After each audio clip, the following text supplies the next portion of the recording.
안녕하세요. 위드시맨입니다. 2022년 5월 10일 다주택자의 양도세 중과가 한시적으로 배제되었고 그 1년 이후에는 과연 어떻게 될 것인가를 생각해보는 네 번째 시간입니다. 지난 시간 동안 저희는 2022년 5월 10일부터 1년간 한시적으로 다주택자의 양도세가 배제되었고 이후 주택가격은 하락할 것이라 판단하였습니다. 시행령 개정 실시 이후에 수도권, 지방광역시의 시장 상황을 빠르게 둘러본 결과 상황에 따라서 급매물이 출현하고 있고 전체적으로 매수 심리 및 시장 강도의 하락에 따라 매가지수가 하락하는 현상을 보이고 있습니다.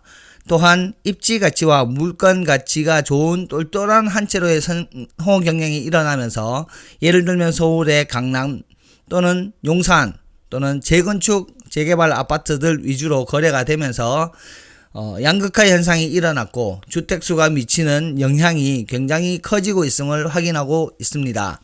아직 인사이트 1에서 3편을 보지 못하신 분들은 아래 링크를 걸어 두었으니 먼저 참조를 하시면 좋을 듯 합니다.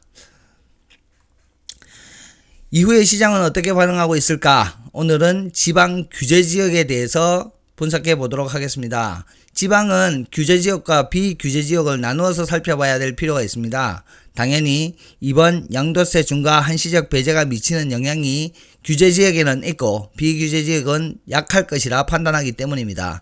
한국부동산원 매매가격지수 그래프를 보면 현재 충북의 규제지역인 청주는 전 구가 다 상당구, 서원구, 또 흥덕구 같은 대부분의 구가, 청주의 모든 구가 규제지역으로 되었기 때문에 청주를 대표적으로 가져왔고 이런 식으로 청주, 천안, 그리고 전라도의 전주, 전남의 여순강, 그 다음에 경북의 포항시 남구, 그리고 경산, 그리고 경남의 창원시 의창구, 성산구를 비교해 보면 이 지역은 지역마다 매가 움직임의 차이가 발생하고 있습니다.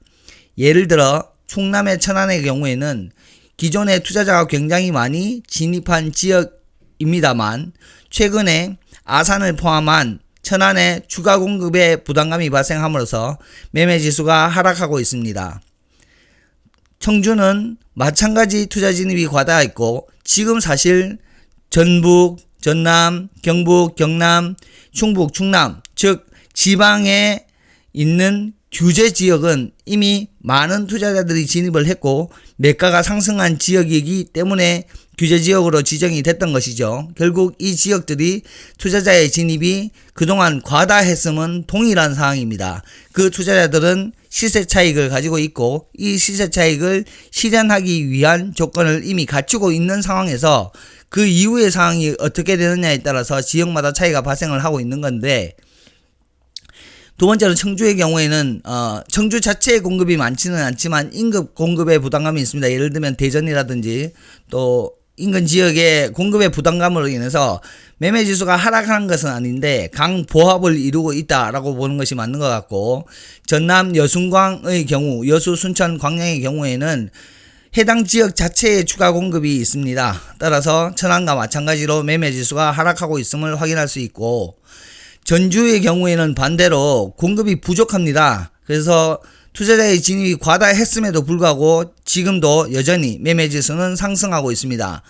경남 창원 의창구 성산구도 마찬가지로 공급이 부족해진 지역이기 때문에 매매지수의 상승이 유지되고 있는 상황이고요.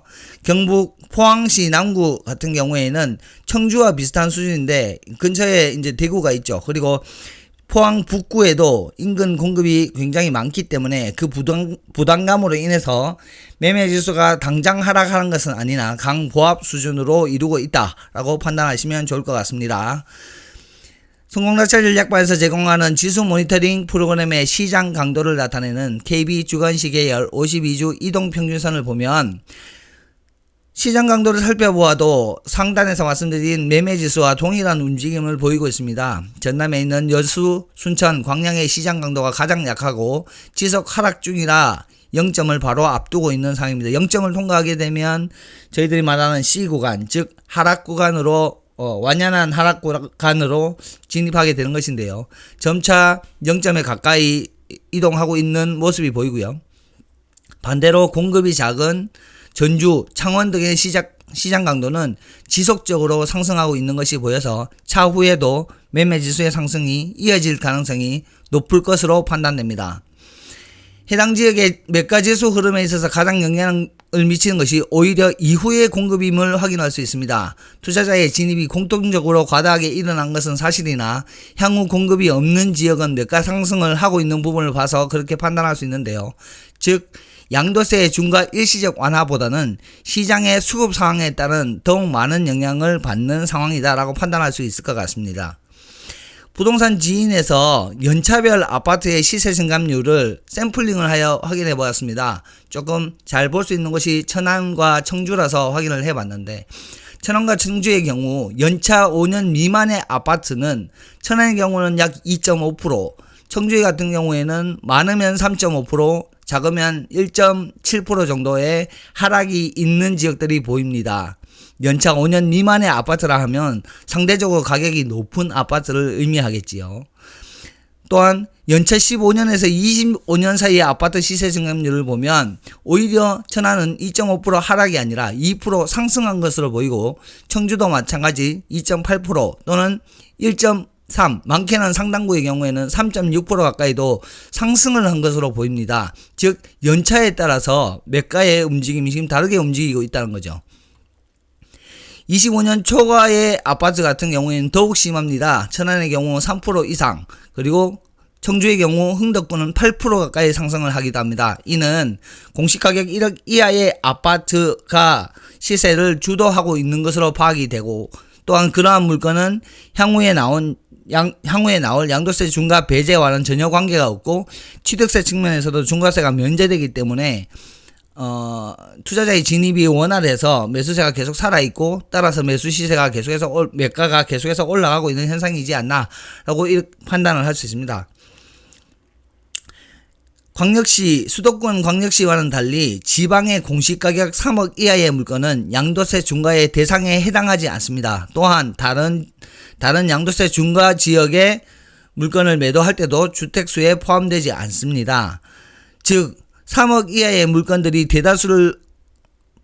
대다수라기보다는 많은 비중을 차지하는 지방일수록 이번 시행령 개정의 영향력이 많지 않다는 것을 말씀드릴 수 있는 상황이고, 가격적으로 비교 판단을 하면 참 좋았겠지만 이 부분이 조금 데이터적으로 파악하기가 힘든 부분이라 연식으로 확인을 했던 거죠. 결국 연식이 신축이면 신축일수록 가격은 높을 것이고, 예를 들면 천안에 있는 불당동에 있는 지웰 쪽이나 또 쌍용동에 있는 구축의 아파트나 가격 차이는 분명히 날 것이고, 가격 차이가 높으면 높을수록 공시가격 3억을 넘어가는 물건이 많을 것이라고 판단을 해서 이렇게 연식으로 분석을 해보니, 같은 지역이라 할지라도 5년 미만, 15년에서 25년 구축, 그리고 25년 이상의 구축의 움직임이 다 다르게 나타나고 있다는 것이 결국 공시가격 3억 이하이냐 아니냐에 따른 가격 흐름이 다르게 나타나고 있고, 이 부분에 대한, 즉 양도세 중과의 일시적 배제가 상대적으로 영향이 크지는 않으나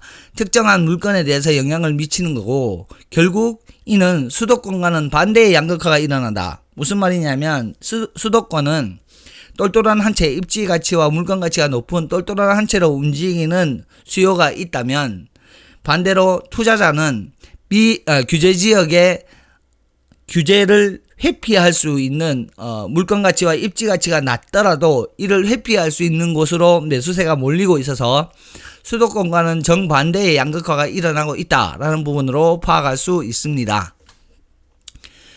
오늘은 지방 규제 지역에 대해서 살펴보았고요. 그럼 지방의 비규제 지역은 과연 어떨까에 대해서 파악을 해보겠습니다. 지방 비규제 지역은 당연히 이번 양도세 중과의 일시적 완화가 반영되지 않는 곳입니다.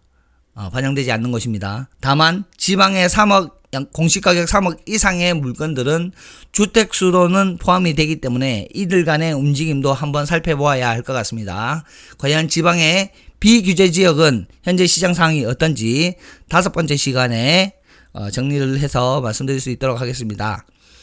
양도세 중과 일시적 배제 이후에 시장의 움직임을 연재를 하고 있습니다. 그리고 향후에 전략 포인트, 그리고 리스크 같은 것들을 지속적으로 분석을 해 나갈 예정입니다.